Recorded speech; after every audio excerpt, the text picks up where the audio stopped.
Hi guys, this is PJ Azurin, and for today we're gonna talk about an update or basic explanation and information about Favipiravir. Okay, I'll repeat it again.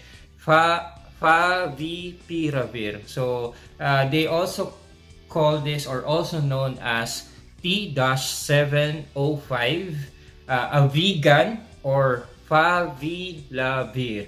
So ano nga ba to? So what is this anti-flu drug that is being developed by Toyama Chemical, Fujifilm Group of Japan?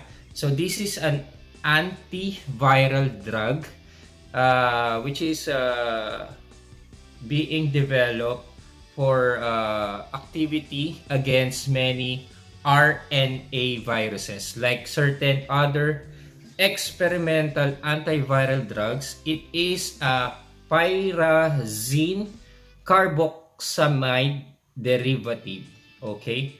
In experiments conducted in animals, Favipiravir has shown activity against influenza viruses, okay, West Nile virus, yellow fever virus, foot and mouth disease virus, as well as other flaviviruses like arena viruses, bunya viruses, and alpha viruses. So activity against enteroviruses and Rift Valley fever virus has also been demonstrated.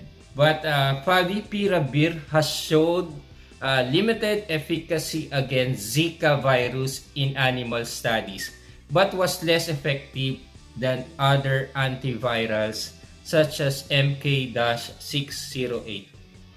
So the agent also shown some efficacy against rabies and has been used experimentally in some humans infected with the virus. Okay, and I created an earlier video about it, but then we have some additional updates, so that's why I want to share this information. So this is PJ Azurin. My YouTube channel is about music, food, family, and I also want to share any information that I get. Okay, so in February 2020, Favipiravir was being studied in China for experimental treatment of the emergent COVID-19, or what we call novel coronavirus disease. And on March 17, okay, March 17, so that is just recently, March 17, 2020, Chinese officials suggested that the drug had been effective in treating COVID in Wuhan and Shenzhen. So I'll share the information about the approval status of this anti-flu medicine as well.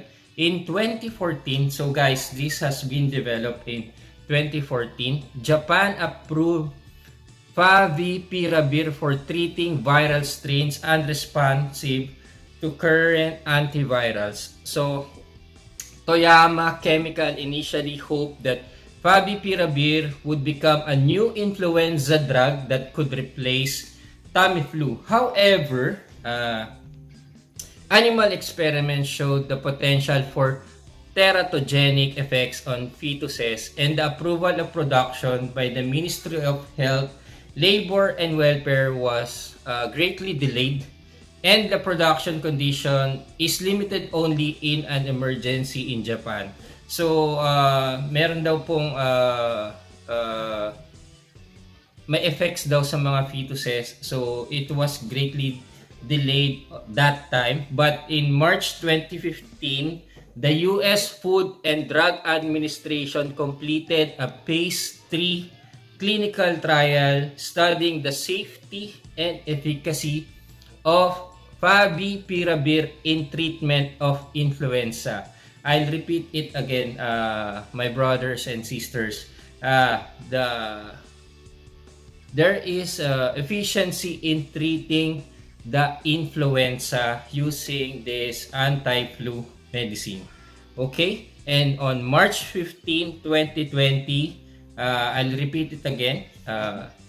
The drug was approved in China with the name Favilavir for the treatment of influenza. The drug was also approved for use in clinical trials for treating coronavirus disease 2019 pneumonia. Okay? Influenza and pneumonia. Okay? On March 15, 2020, the drug was approved in China with the name Favilavir for the treatment of influenza. The drug was also approved for use in clinical trials for treating coronavirus disease 2019 pneumonia. Okay? And just a recent update, okay, 7 days ago, March 22, 2020, okay, this is latest updates for this anti-flu medicine. On March 22, 2020, Italy has approved the drug for experimental use against COVID-19 and has begun conducting trials in 3 regions most affected by the disease. Okay? The Italian Pharmaceutical Agency, however, has reminded the public that the existing evidence in support of this drug is scant and preliminary. Meaning, they're still on the trials, but they already approved this anti-flu medicine for experimental use against the COVID-19. Okay, so just an update.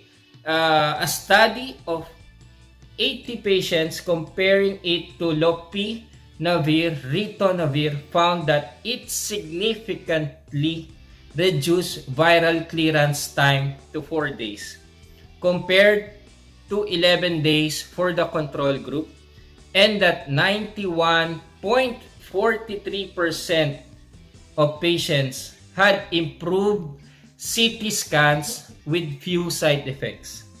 The limitation of this study is that it was not a randomized, double-blinded, placebo-controlled clinical trial. I will repeat it again, mga kapatid. A study on 80 patients comparing it to lopinavir, ritonavir found that it significantly reduced viral clearance time to 4 days compared to 11 days for the control group, and that 91.43% of patients had improved CT scans with few side effects.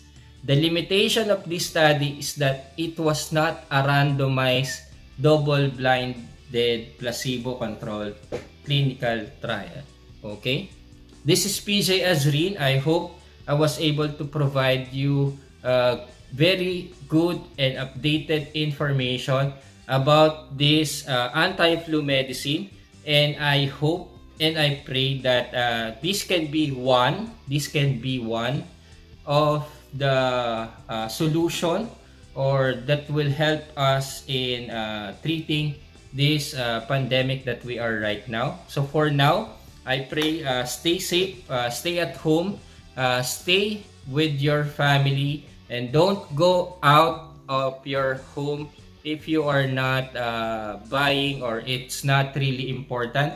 Stay home, do social distancing, and help us or help the government flatten the curve. Okay, this is PJ Azrin, and thank you guys, and God bless everyone. Bye-bye.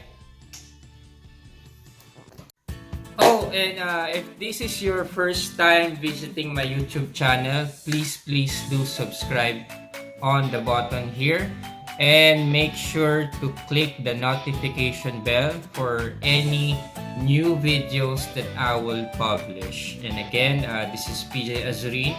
Thank you guys, and God bless. Bye-bye.